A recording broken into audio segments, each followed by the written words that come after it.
Nestled in behind the mega yacht Black Pearl, Intrepid Bear and her crew are settling in for winter in Montenegro. There is work to be done and a stunning country to explore, so let's get to it.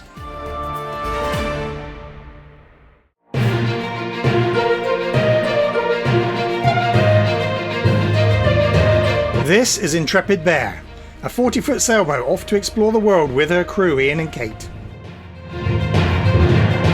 Come aboard and let's see what's out there.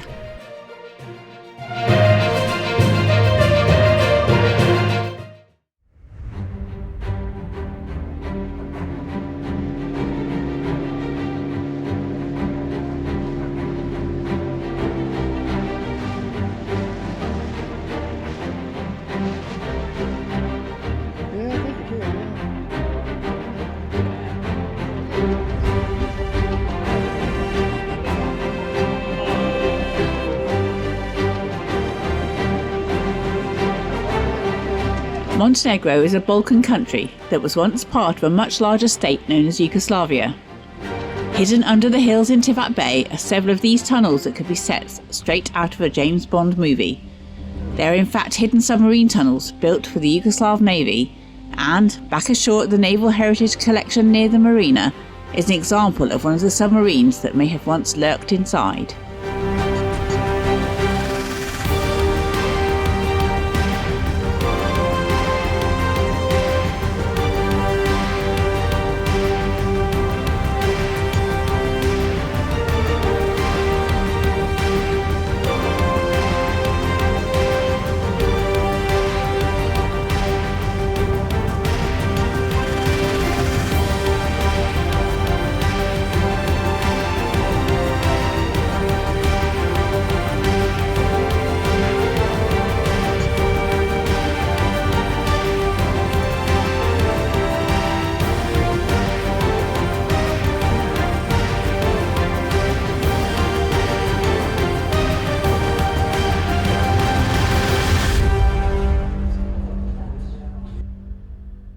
So today's fun is cleaning and pickling, it's called, the water maker for the winter season. Because if you leave the water maker with seawater in it, or even just fresh water, all organisms can grow in there and totally trash the membranes which make it work. So you have to wash it out, clean it out with special chemicals, and then put this pickling solution in. The hardest part of it all, to be honest, is emptying out the goddamn cockpit locker, because the water maker lives below the cockpit locker, so that's the biggest part of the job, is getting all of the cockpit locker emptied out, taking out the floorboards and the backboard to get down to the water maker. So that's today's fun. It would be easy to go into far too much detail here, but the procedure requires removing the inlet and drain pipes from the water maker to form a loop so that you can circulate a solution from buckets of water through the machine. You then circulate 2 different cleaning solutions and finally fill the machine with pickling solution that will prevent organic growth in the membranes whilst it's not used over the winter.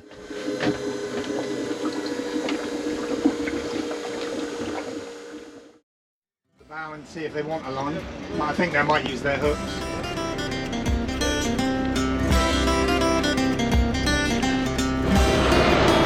It was November, so a little early for a pre-season lift. But because we'd been lucky enough to partner with Raymarine UK, we had to get a hull transducer fitted sooner rather than later. I'll be making a video soon about the electronics upgrades. But while the boat's out of the water, we've got several jobs to do.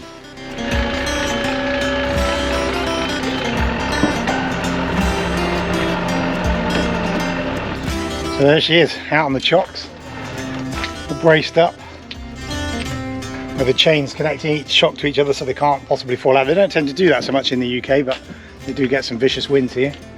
Propellers come up nicely.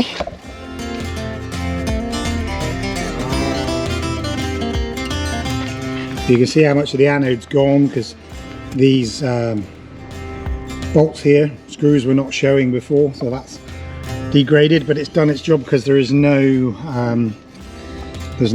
damage to the propeller, so that's good. We've got a few little dings in the gel coat. There's a bit of gel coat missing there. There's a few like that. And a few little dings in the keel. They're just going to need an epoxy touch up. Not too bad. Bow thruster has been really well cleaned. So propeller anode was quite worn, but not bad for 18 months. And then the main hull anode under here has dissolved quite well, done its job, but definitely needs replacing.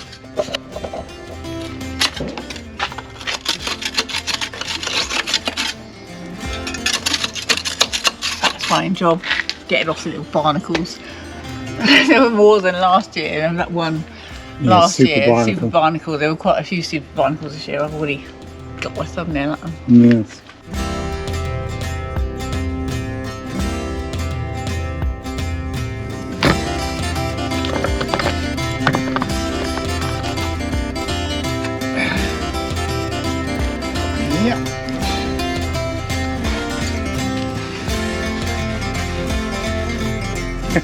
That's the 2 anodes came off better than I expected, so that's really good.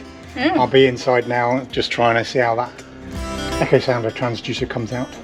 Fortunately, the old echo sounder transducer was of no future use, as it required significant brute force to remove it.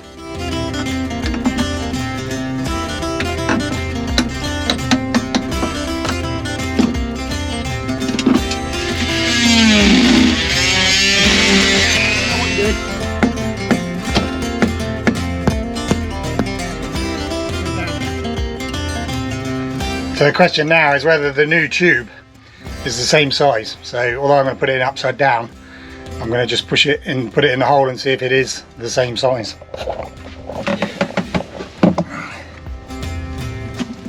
Yeah, so it's a bit snug, but that's good.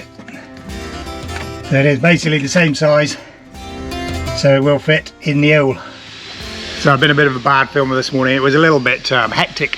And on the last day I had the epoxy to smooth down and everything else, because suddenly noticed there was a big gap in it yesterday because someone dropped off.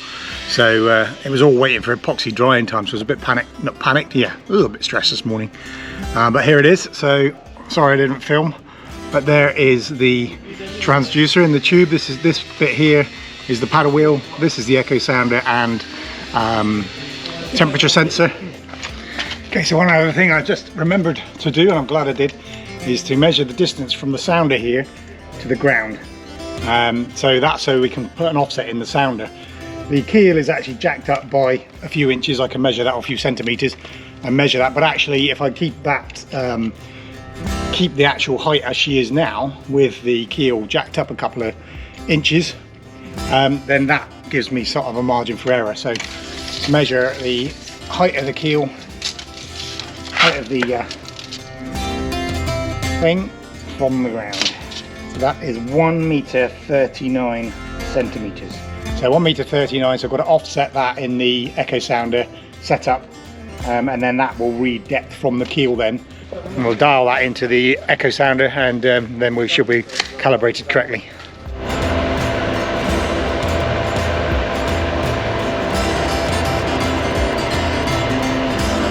Bye bye shiny propeller.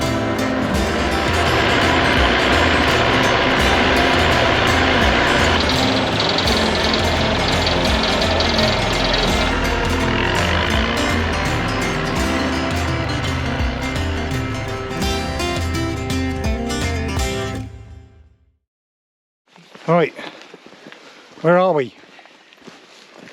We're in the national park, the name of which I can't remember. It's called. Will appear on the screen. It will appear on the screen below. It's one of the 5 Don't national say parks. below. I mean, I might put it above. Oh God, might be anywhere around here. It's 5 national parks in Montenegro. This is the smallest. And there's a 5 lakes in it. nice lake to walk around. It's definitely cold. It's about 6 degrees. The car said when we got out, 6 degrees Celsius. It's quite stunning, but a lot colder. We nearly left home in shorts and sandals and t-shirts, but then we did look at the weather and realised that actually it would be quite chilly. But it's very nice.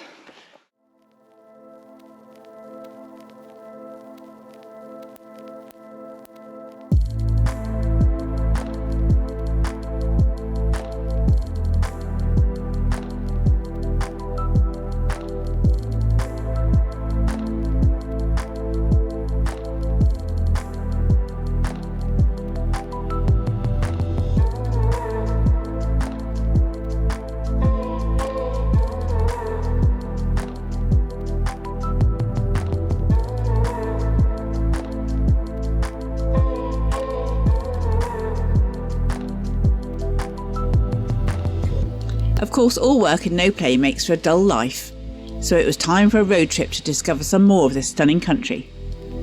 First stop was the Biogradska National Park and Lake Biogradska. Much of Montenegro is mountainous and, as you would expect, the weather is much cooler in the mountains than at sea level.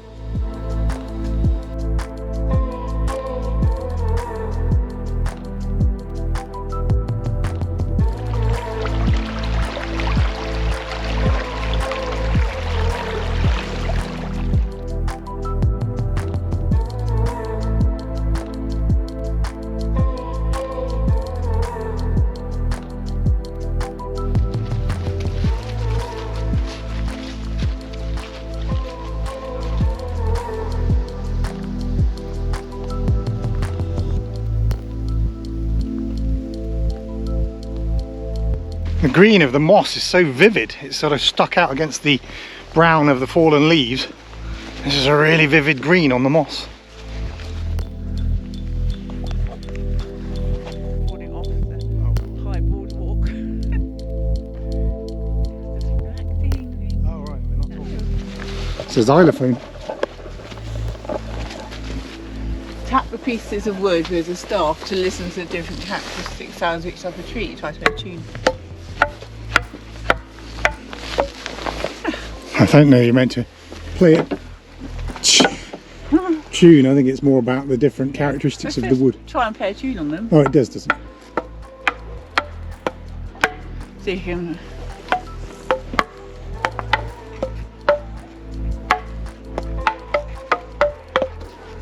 Oh dear. I recognised it. It was pretty bad, but I recognised it. Not bad for a first go on the logs.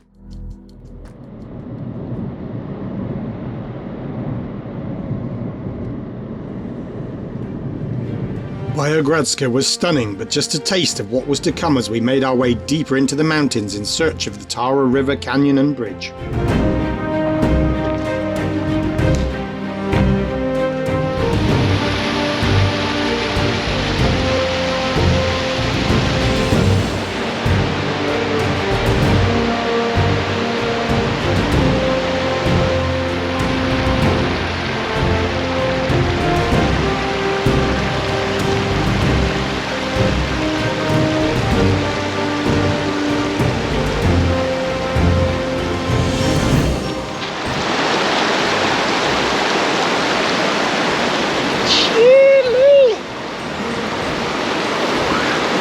Even in this, well, end of summer, that is cold, not surprisingly.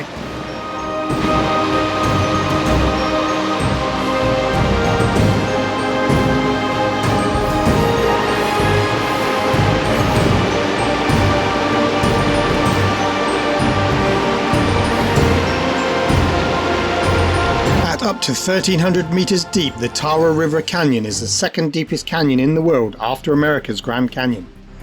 The canyon is 82 kilometers long and situated mostly in Montenegro with a small part in Bosnia and Herzegovina. It cuts through the UNESCO World Heritage Site known as the Dermitor National Park.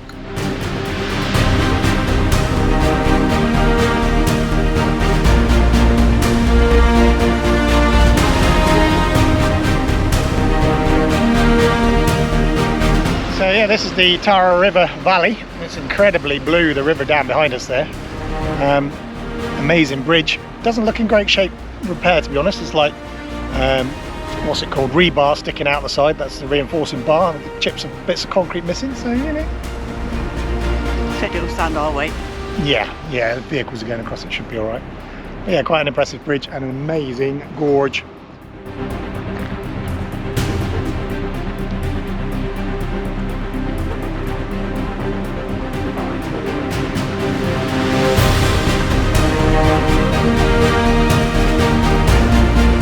So this canyon that we've been filming, we're going to zip line across it in a minute.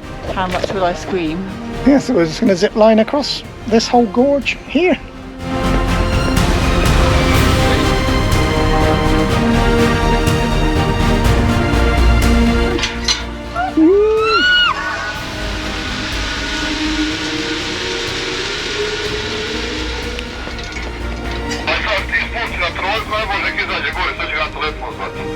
There There appeared to be some delay and frantic activity between Kate's run and mine, but 1 kilometre away on the other side of the gorge I was blissfully unaware. Ready?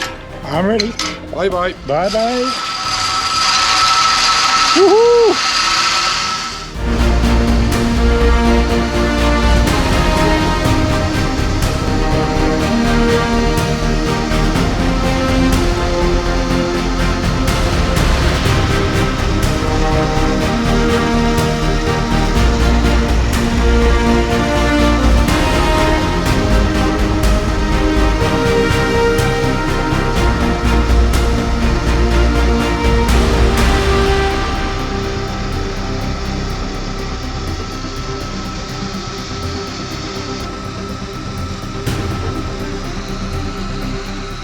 It turns out that Kate's run had not been as smooth as mine. What's happened to you? I got 80% of the way here and then stopped and then drifted back out into the canyon. How far out were you, like out there? Yeah, so I just I went through moments of like, it's fine. It's like, how's it going to end? And then just thinking, how are they going to rescue me? Because like, he went to throw me a rope, as he said he would, with an extra string on, and it didn't quite reach me. And I went to grab it and then just started moving backwards. I was like, and he ran down there to try and throw it to me there, and I was just moving away from it. It didn't reach me, and I was just drifting back. And I was just thinking, how will this end? Like, will I just be stuck here? Bye-bye. Will I just be stuck here for hours? So I went through laughter, almost tears, thinking, oh, what will happen? I could be here for a long time. Will they rescue me? Then he put on he pulled himself across out into the gorge, put his legs around the top, and then pulled us back across. We spent one night in a small cabin in the mountains, and as it was out of season, had local restaurants almost to ourselves. We then drove part of an 85-kilometre route known as the Dermitor Ring around the national park, taking in some of the highest peaks and most amazing valleys.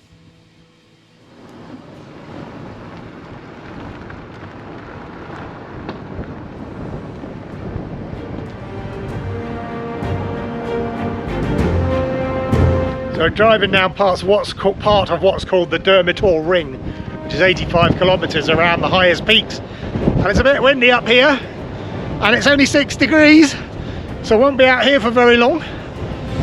And basically this in the winter, this is a cafe, sort of from December onwards, with a ski lift. But looking out over the top here, can't really see exactly where people would ski.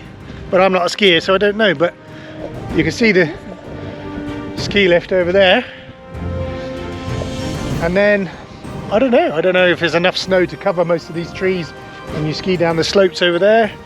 As I say, I've never skied, so I don't know. But what have you? The river over there. Yeah. Sitting amongst all the pine trees. And that must be the town we've just come from, which we can't pronounce again. Yes. With a Z.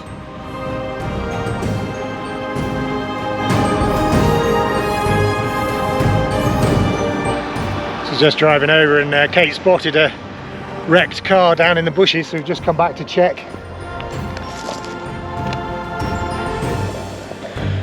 Fortunately there's nobody in it, because obviously we don't know if it hadn't just happened or anything like that, so had to come back and check, but there's nobody in it. No idea obviously what happened to the person who was in it at the time, but hopefully they're alright. The car's not totally smashed in, so, but anyway, it hasn't just happened, so that's the main thing.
Okay, so we're about to go into that tunnel, which zigzags and goes down to that road just down there. Down through that tunnel, all the way down the hill over there, down there, and eventually I think across that bridge, down there.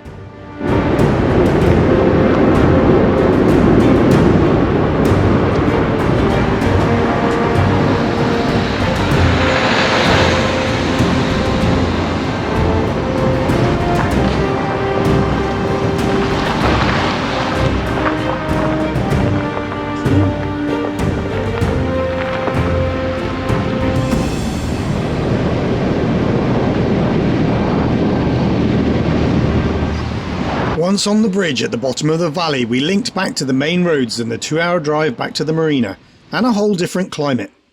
This seems like a convenient place to end this episode, but please do join us again in a couple of weeks as the worst of the winter turns to spring and we prepare Intrepid Bear to set sail once again. Due to the time taken in video production, we are always running behind real time. If you'd like to stay more up to date, you can follow us on Instagram and Facebook. Just search for Follow Intrepid Bear. Thank you for watching.